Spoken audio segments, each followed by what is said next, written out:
So today's lesson is on the office of the Governor of Texas. I may have shown you this chart before, I don't recall, but this is the executive branch in Texas. This is what it looks like. Remember, we have a divided executive branch. So the governor, the controller of public accounts, the attorney general, the lieutenant governor, the commissioner of the general land office, the education board, the agriculture commissioner, the railroad commission, all of them are elected separately. The governor doesn't appoint any of those positions, so they have separate jobs. They're elected by the state citizens in separate elections. The only one of these major offices that the governor appoints is the Secretary of State. Other than that, it's all elected by the people. The current governor is this guy, Greg Abbott. He's the 48th governor of Texas. A little bit about the requirements to be a governor. The basic constitutional requirements are you have to be at least 30 years old, you have to be a citizen of the United States, and you have to be a resident of Texas for at least 5 years before the election. The salary for the governor is $150,000 a year, which is above average for state governors in the United States. And Texas also provides the governor with a home, an automobile, an airplane, and reimbursements for travel, in addition to the housing and living expenses. Now, if the governor leaves the state, the lieutenant governor acts as governor while the governor is out of state. Recently, within the last 20 years, we've had two governors campaign for president, so this really came into play a lot. 22 years ago, George Bush was campaigning for president, so he was out of the state frequently, and Rick Perry was acting as governor.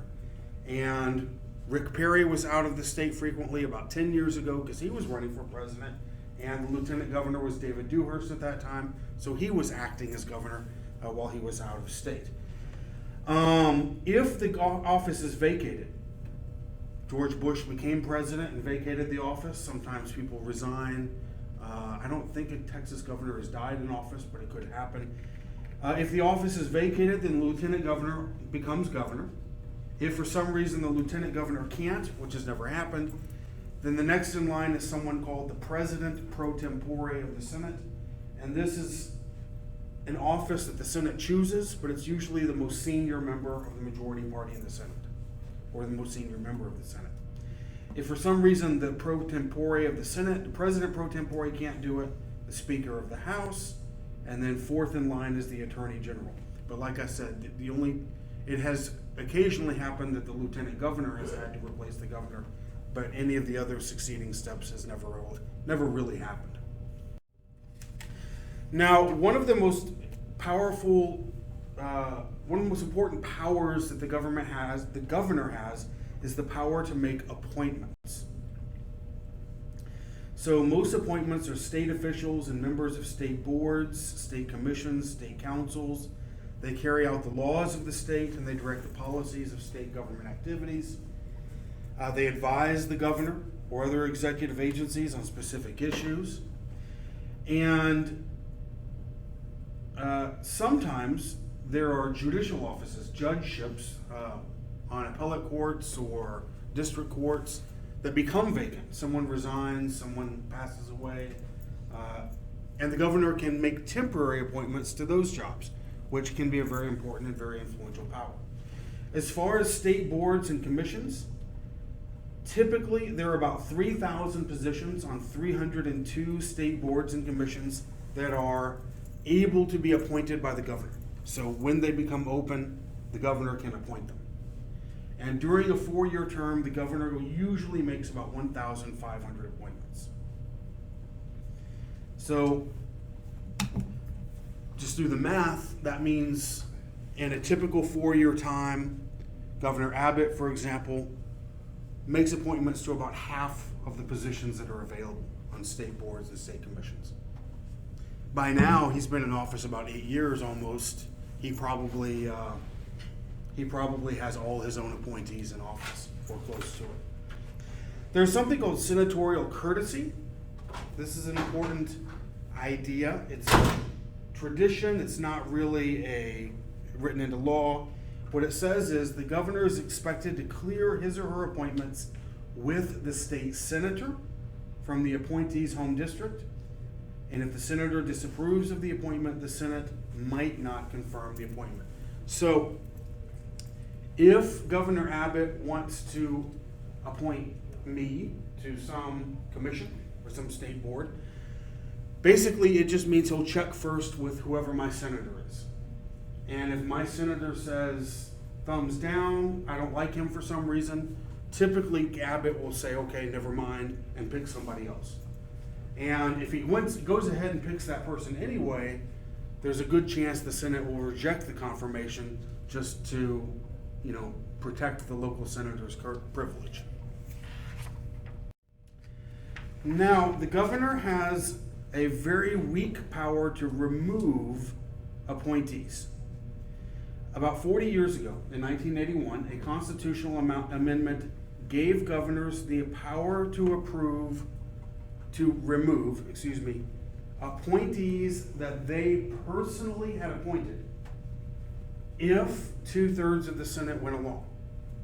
So suppose Governor Abbott appoints me to a state board, and then a year later he realizes he made a terrible mistake, I'm awful at the job, and he wants to remove me from that board. He can do so if 2/3 of the Senate agrees with him. But suppose Governor Abbott appoints me to a state board, and then Governor Abbott loses the election in November, and someone else is the governor next year. And that governor says, I don't like this guy, Powell, at all. I want him out of that state board. He can't do it. You can only remove the people that you personally appointed. Now, so far, no one has been formally removed by this procedure. So not only is it a weak power, but in 40 years that the governors have had it available to them, they've never used it, or at least never successfully used it. One very important power that the governor has is the power over the budget to use a line item veto. So the governor can go through the budget. The legislature, when it passes the budget, will determine what a line item is. It'll organize everything in line items. And then the governor can delete or veto one of those line item things. And I'll show you an example. I already mentioned the example, I think, a few classes ago, but I'll show you in a little bit more detail what I mean. So in 2015, this is old news by now, Governor Abbott used the line item veto to veto $277 million worth of spending. The legislature can override a veto, a line item veto or a regular veto, but it's very, very hard to do. It takes a 2/3 vote. The budget is usually passed at the very end of the session, and then they all go home. So practically speaking, they can't override the veto because they're not there anymore. They're gone. They've already left to go back. The session's over. So the governor can use this threat of a veto or a line item veto to have a lot of influence over the legislature. He can basically say to them, I don't like this item. I'm going to veto it, and I'm going to veto it at the very end of the session. You're all going to be home by then, and so there's nothing you can do about it. You might as well take it out. And that gives him a lot of influence. Or he can say, if you don't want to take it out, I'll promise not to veto it if you put something else in that I like. Right? So this gives him a power to negotiate with the legislature. So very few of the governor's vetoes are overridden, and none since 1979. So you have to go back over 40 years to find an example of a governor's veto being overridden. There is no pocket veto. This, if you take a U.S. government class, there's such a thing as a pocket veto. What that means is if the president gets a piece of legislation at the very end of a session, and he just kind of metaphorically, figuratively sticks it in his pocket, doesn't sign it, but doesn't veto it, if that happens and Congress has adjourned and gone home, it's considered to be a veto. It's as if he had vetoed it. Here in Texas, it doesn't work that way. The governor has to actually veto it and send it back to Congress with a message saying why it's vetoed, or it becomes law. It just automatically does.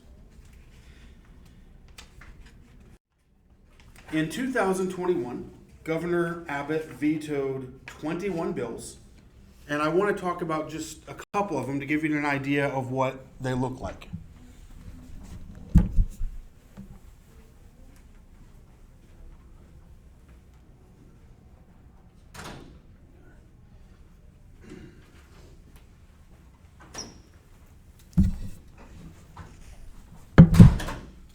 So he vetoed 21 bills overall, and here are a few of them.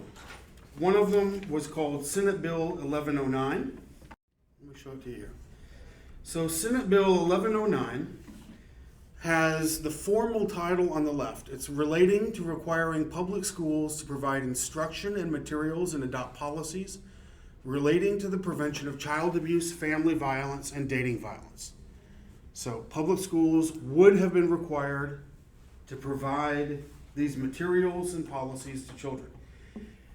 On the right, you see his proclamation. This is the message that the governor issues whenever he vetoes a bill, and it just explains why he did it. So the important part is this middle paragraph here. He says, Senate Bill 1109 would require every school district to provide instruction to middle school and high school students regarding the prevention of child abuse, family violence, and dating violence. These are important subjects, and I respect the Senate author's good intentions, but the bill fails to recognize the right of parents to opt their children out of the instruction. I have vetoed similar legislation before on this ground because we must safeguard parental rights regarding this type of instruction. I look forward to working with the legislature on a narrower approach. So he vetoed it because there's no opt-out provision for parents. Here's another veto. Relating to the unlawful restraint of a dog, creating a criminal offense. So in the middle, he has his explanation of why he vetoed it. He says Texans love their dogs, so it is no surprise that our statutes already protect them from outlawing true animal cruelty. Yet Senate Bill 474 would compel every dog owner, on pain of criminal penalties, to monitor things like the tailoring of the dog's collar, the time the dog spends in the bed of a truck, and the ratio of tether to dog length as measured from tip of the nose to the base of the tail. Texas is no place for this kind of micromanaging and over-criminalization.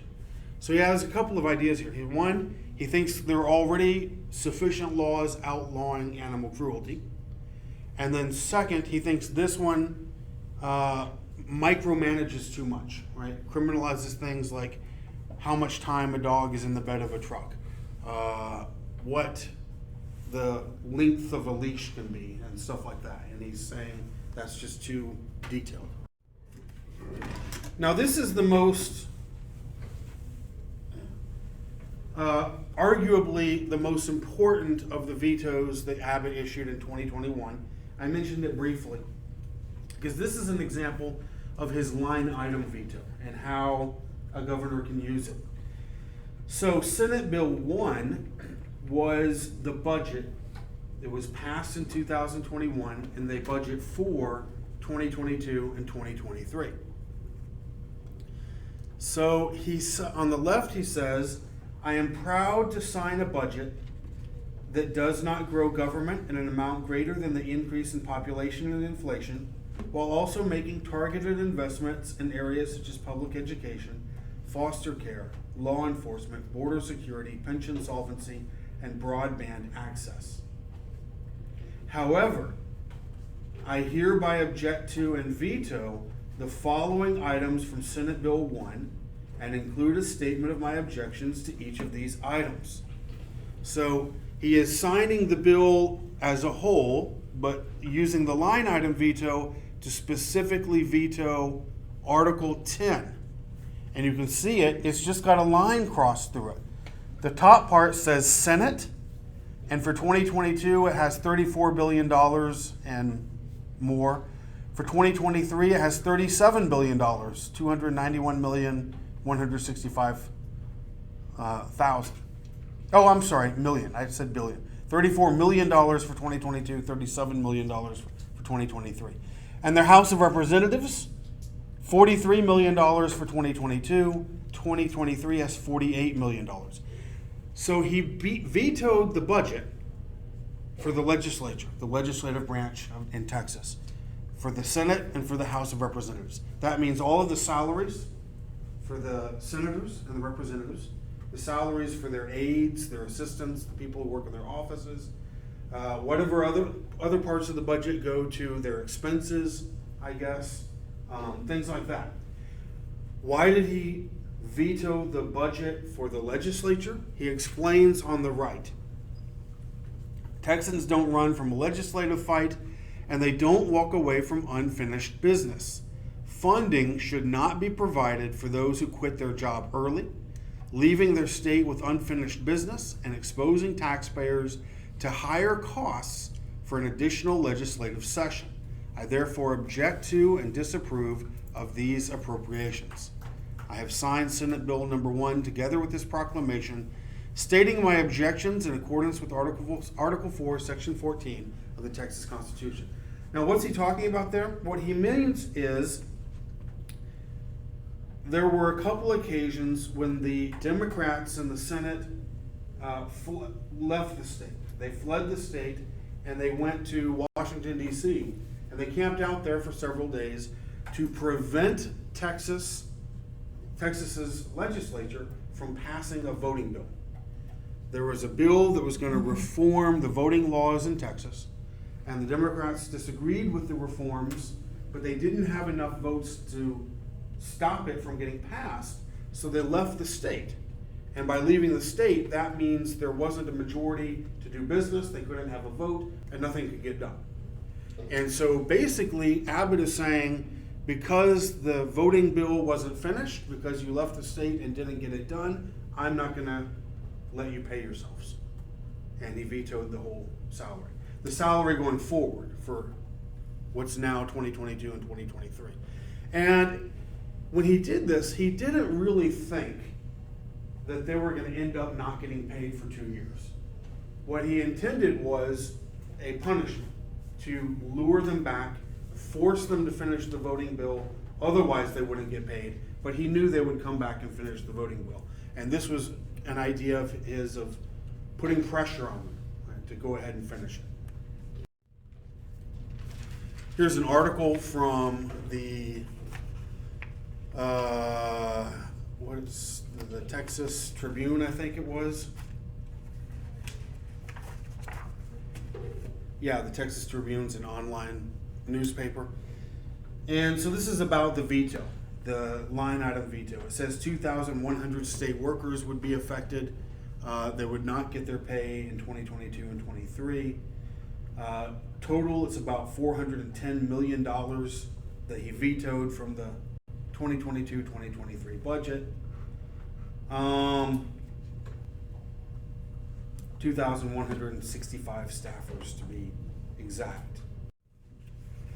But, like I suggested, he knew what happened.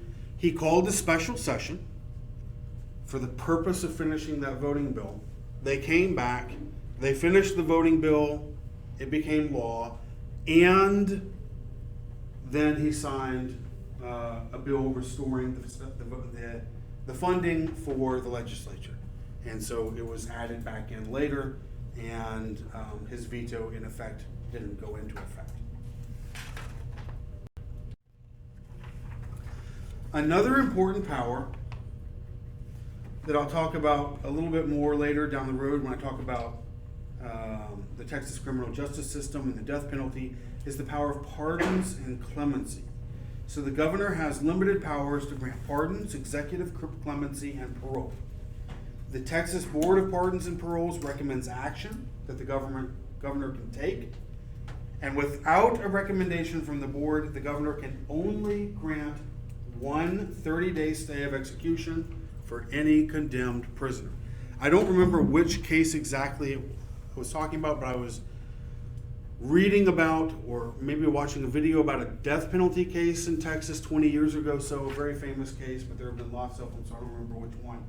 And the governor of Texas, who I think was George Bush at the time, issued a 30-day stay of execution to the prisoner because there were doubts about whether or not his confession was authentic or something like that. And Bush said at the time, this is all I can do. According to the Constitution of Texas, I can issue this one 30-day stay of execution, and then the execution has to go forward after that unless the Texas Board of Pardons and Paroles issues a recommendation. If they issue a recommendation, then the governor can act on that recommendation. He can grant a pardon or a clemency or a parole. A pardon means you're innocent, right? You get to go free. It's as if you never committed the crime. A clemency means you're still guilty, but your punishment is changed. It can be from the death penalty to life in prison, or it could be you get to go free. You've been punished enough. But clemency is some sort of a reduction into punishment. You said who needs the recommendation? The president? The governor has to have the recommendation of this board, the Board of Pardons and Paroles. So essentially, they make the decision, not the governor. Right. And a lot of Texans don't understand that. Sometimes they'll hear a controversial case and they'll think, why doesn't the governor just grant a pardon or grant a clemency or a reprieve, which means temporarily things don't go forward. But he doesn't really have much power in our system to do things like that. So the board actually review the cases? The board reviews the cases, yes. Yes, they do. They get something like an appeal from guys on death row, and then they look at it and they decide whether or not to recommend parole, clemency, or pardon. Usually they don't, but it's in their power to do so. Last, as far as the powers of the governor has all sorts of informal powers, and I want to list about 5. So the governor is the chief legislator, and what I mean by that is there's an expectation that the governor has an active agenda of legislation to recommend to the legislature and works to pass that agenda. For example, the voting bill that I mentioned a few minutes ago. The governor wanted reforms to Texas voting rights, and he put pressure on the legislature to give him the bill he wanted. Next, the governor is the party chief. There's an expectation the governor will be the head of his or her political party. So here in Texas, that means Abbott is effectively the head of Texas Republicans. The governor has lots of ceremonial duties. He represents the state in speeches, presentations, and ceremonies. The governor is a crisis manager. There's an expectation that the governor will provide leadership during natural disasters or human disasters. And last, the governor is an intergovernmental coordinator, and what I mean by that is the governor is also judged on his ability to coordinate with other governors in other states to handle crises and things like that. So now what I want to do is tell you about just a few of the more famous and interesting governors from Texas's past. And the first one is Sam Houston, maybe the most important Texas politician of all time. At various points in his life, he was the governor of Tennessee and a senator from Tennessee or a congressman before moving to Texas. Then he was the president of Texas. Then he was a senator from Texas to the United States. And for 2 years, he was the governor of Texas. What's really interesting about his time as governor is that he was elected and presided and left during the time when Texas and other states were seceding from the Union and the Civil War was about to begin. And he was staunchly opposed to secession. And so in 1861, he was removed from office. Texas had a convention, a secession convention. They voted to leave the United States and join the Confederacy. He refused to participate. He refused to swear allegiance to the new Confederacy, and he was almost physically removed from office and kicked out. And that ended his political career in Texas. This is another interesting guy, Edmond Jackson Davis, sometimes just called E.J. Davis. He was the governor for 4 crucial years after the Civil War. What's interesting about him, he was born in Florida. He came to Texas when he was about 21 years old. He was a lawyer and a judge in the Rio Grande Valley. And when the Civil War began, he was on Sam Houston's side. He did not want Texas to join the Confederacy. He refused to swear allegiance to the Confederacy, and he had to actually flee the state for his own safety. He joined the Union Army. He organized his own group of cavalry, of Texas cavalry, but they fought on the north side, on the Union side, against the Confederacy. After the war, let's see, this is a picture of him in his uniform. He became a brigadier general in the Federal Army. So after the war, and he became involved in politics, he was a Republican. Remember, the Republicans were on the north side, on the Union side during the Civil War. The Democrats were on the side of secession and the Confederacy. So he was a Republican. He participated in a couple of constitutional conventions to write a new constitution for Texas after the war. And he ran for governor in 1869, and he won in a close race. I'll give you some of the things that he fought for during his time as governor and during his time working in the constitutional conventions. So he wanted to restrict the political rights of secessionists.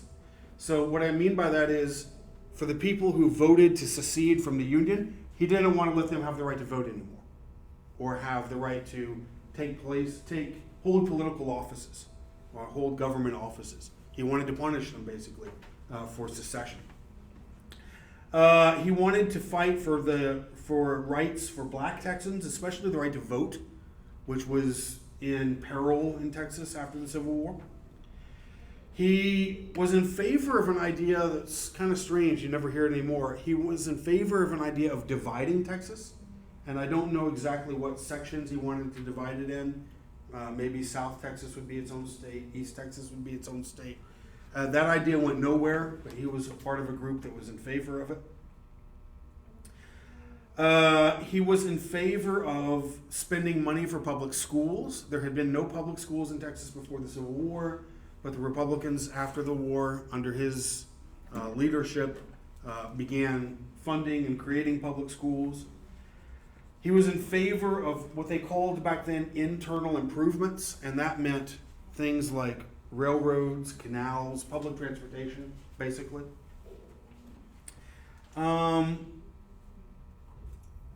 Yeah, that's a pretty good list. So these ideas were all controversial in Texas at the time, and in 1873 he ran for re-election, and he was defeated 2-1.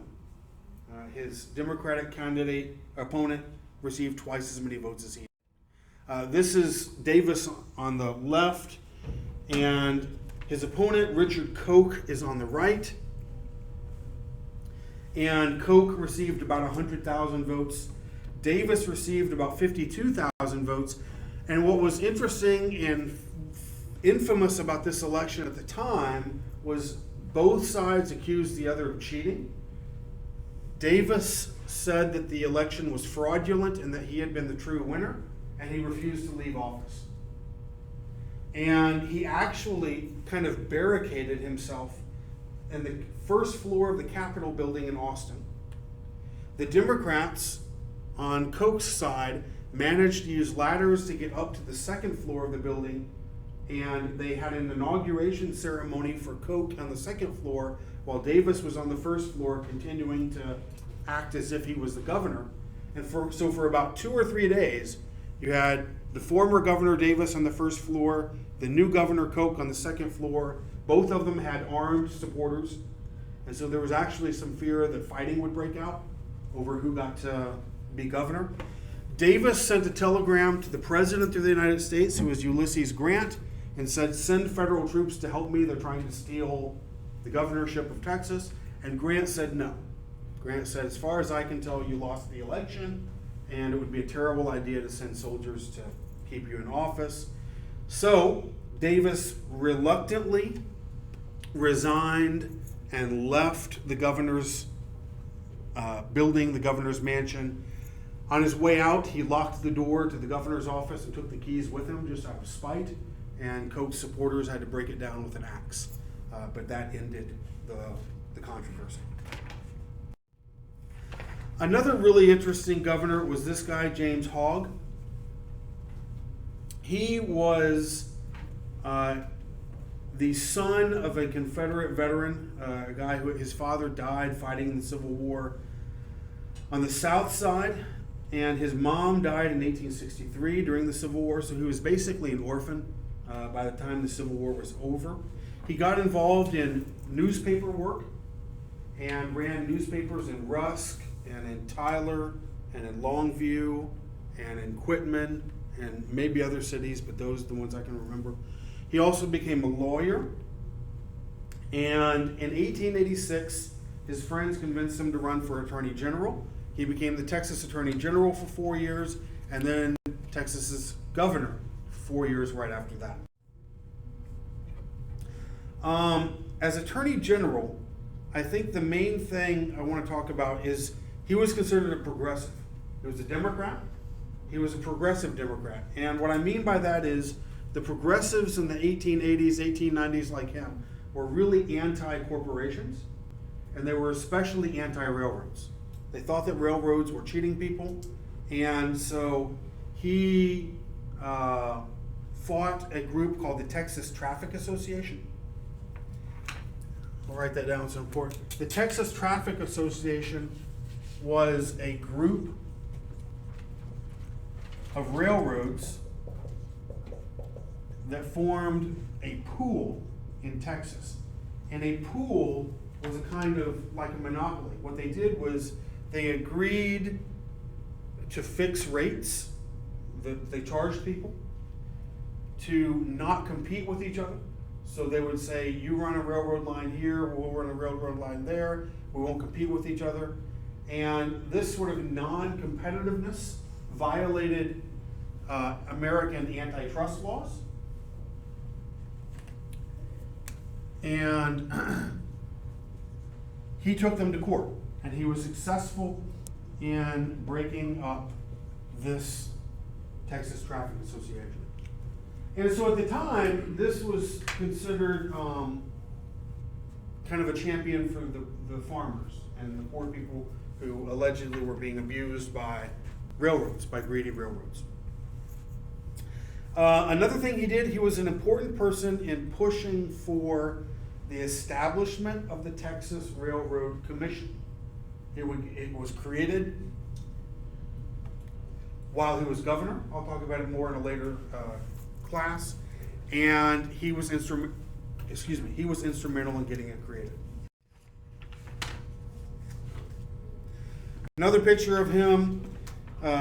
This is while he was governor. He established the Railroad Commission that I talked about, and I think that's enough. I'll leave the other issues aside for another day. Jim Ferguson, nicknamed Pa Ferguson, was interesting because he is the only Texas governor to have been impeached and convicted and removed from office. What set it all in motion, he was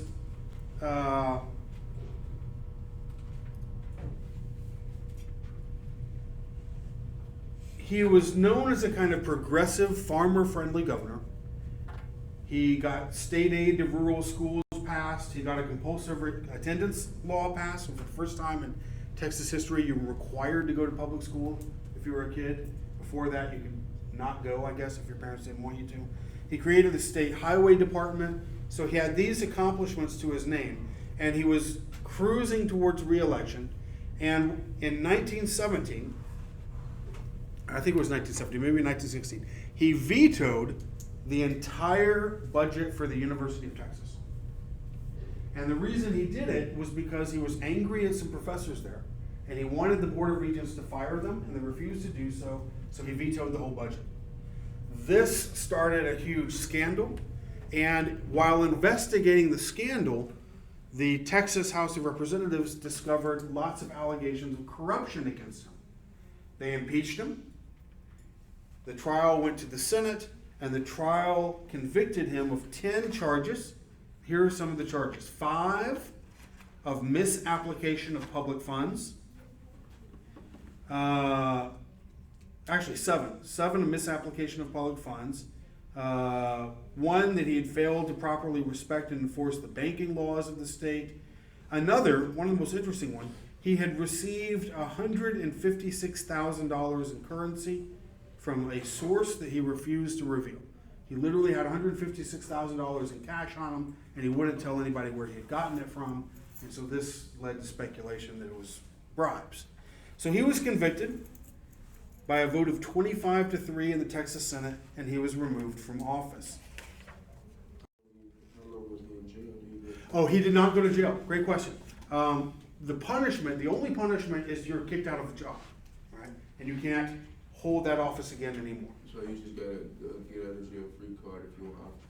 Yeah, in the sense that he was never tried for those crimes, and he was never sent to jail for those So crimes. he just played guilty. I'm sorry? So he just played guilty and just. Well, he didn't plead guilty because the trial in the Senate is only a trial to determine whether or not you keep your job. You understand what I mean? Right. Right. So they could have tried him in a criminal court and convicted him and sent him to jail. Yeah. And I don't know why they didn't do so. That's an interesting question. We've tended to be reluctant to do that to public officials because it might look like we're punishing them for their political affiliations. I wouldn't say it never happens, but maybe there was a sense that he was being punished enough by being kicked out of office. I don't know. It's a great question. It's a really good question. All right, so this person, Miriam Ferguson, was better known as Ma Ferguson. She was Jim Ferguson's wife. What happened was, since he was convicted and removed from office and now disqualified from being governor anymore, she ran for governor and told voters, you'll get 2 governors for the price of 1. I'll do whatever my husband says. And basically they voted for her, putting him and her back in the governor's mansion. So she became the first woman governor of Texas and the second woman governor in U.S. history. Like I said, she promised she would follow the advice of her husband. One interesting thing about her campaign and two interesting things about her campaign. Like her husband, she was anti-prohibition, so she fought against prohibition laws. Prohibition, remember, was the campaign to make it illegal to buy or make or sell alcohol. This was a popular idea in Texas. She was against it, like Jim Ferguson was. Another interesting idea, she was very much anti-KKK. The Ku Klux Klan was rising in popularity, and her opponent, I don't remember his name, but her opponent was backed by the KKK, and she defeated him, and she called for an anti-masking law. And this was a really interesting idea. The idea was, if it was illegal to wear a mask during a protest or a demonstration, this would destroy the KKK because they always hid their faces. They never wanted people to know who they really were. So with an anti-masking law, you could kind of almost do away with them. She got the law, but for some reason it was struck down by courts and didn't go into effect. I don't know why. So she got the law passed? She did get the law passed, yes. She got the law passed, and then I haven't researched the court battle, but somehow it got nullified in court, declared unconstitutional. Yeah. I can only guess maybe it was some freedom of speech issue or freedom of assembly issue. I don't know, I'm just guessing. But for some reason it didn't hold up in court. Was it because of it was an organization? I'm sorry? Was it because it was an organization? I don't think so.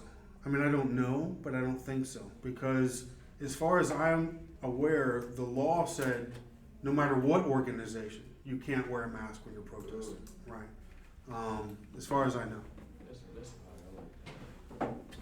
Ann Richards was the second and last female governor we've had in Texas.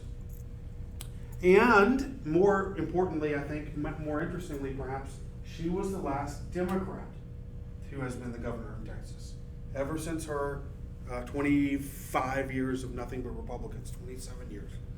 So some interesting things about her accomplishments while she was governor. Some major reforms of the Texas prison system. including growing more space for the prison population,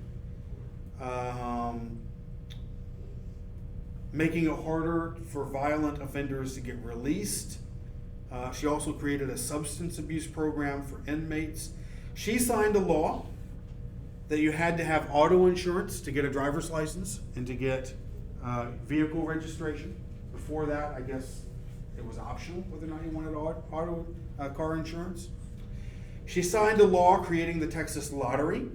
So if you ever do the Texas Lottery or any of the variations on it, the scratch-offs and all that, that all started during her time as governor.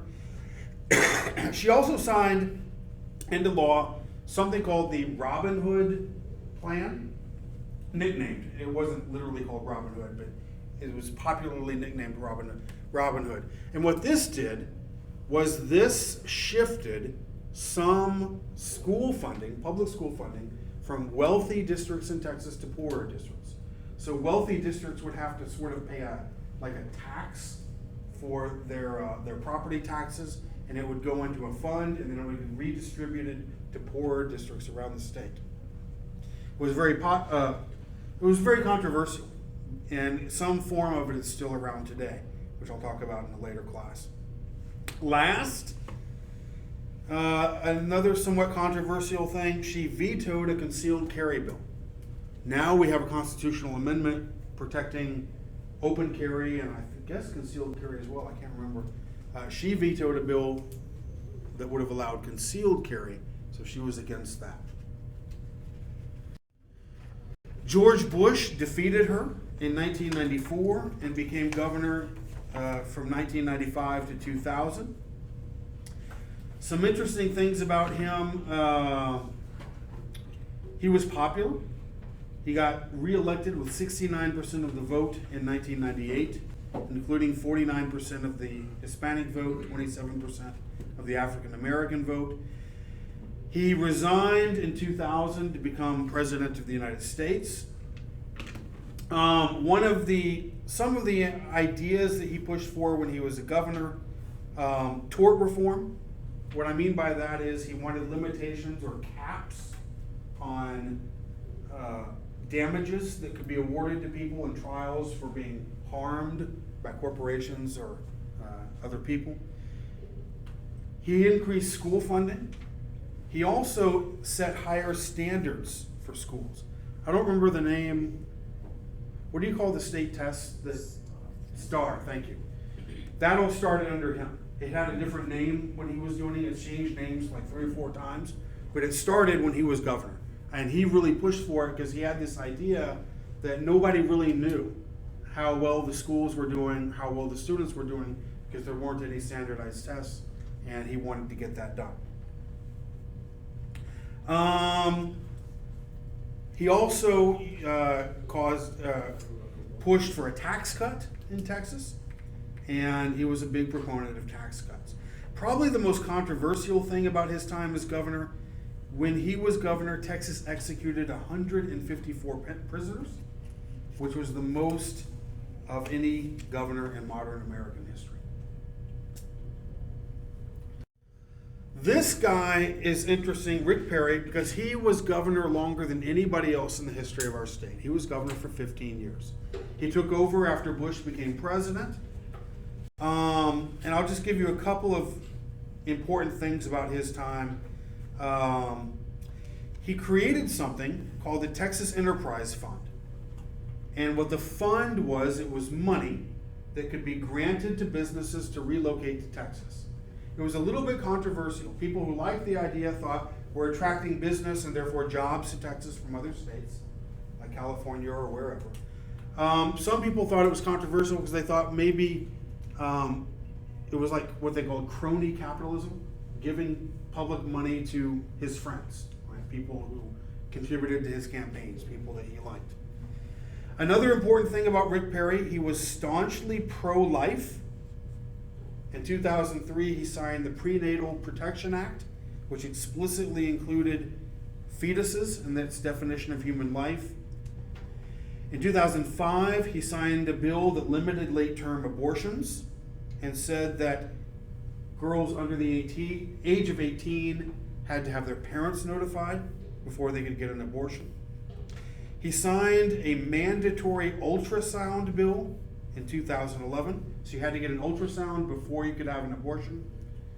He signed a bill the same year, 2011, that prohibited taxpayer funding from going to Planned Parenthood in Texas. Planned Parenthood, of course, an organization that provides abortions.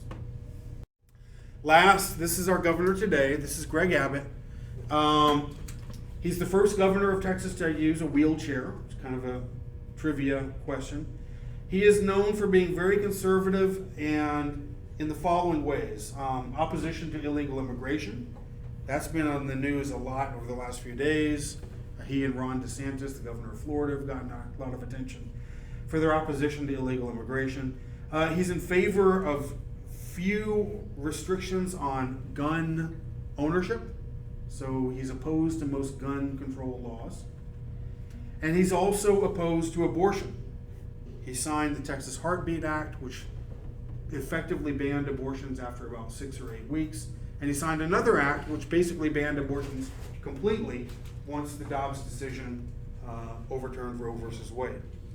I guess the last thing that's been controversial about him, during the COVID-19 pandemic, he was really forceful and trying to open up businesses and restaurants and stores and things. For example, he signed a bill making it a crime, making it illegal in Texas to require what they called vaccine passports. In other words, proof that you had a vaccine before you could go into a business. He also fought against, I'll give you an example, in Houston, the Houston County Commissioner early in the pandemic had an idea of fining people. I don't remember the amount of the fine. Was it $1,000, $10,000, something like that? She wanted to fine people who were not wearing masks, and Abbott fought her on that and said, no, you can't do that. We won't let you do that. And that was a bit controversial a couple of years ago. Okay, that's it. That's it for today. I'll see you next time.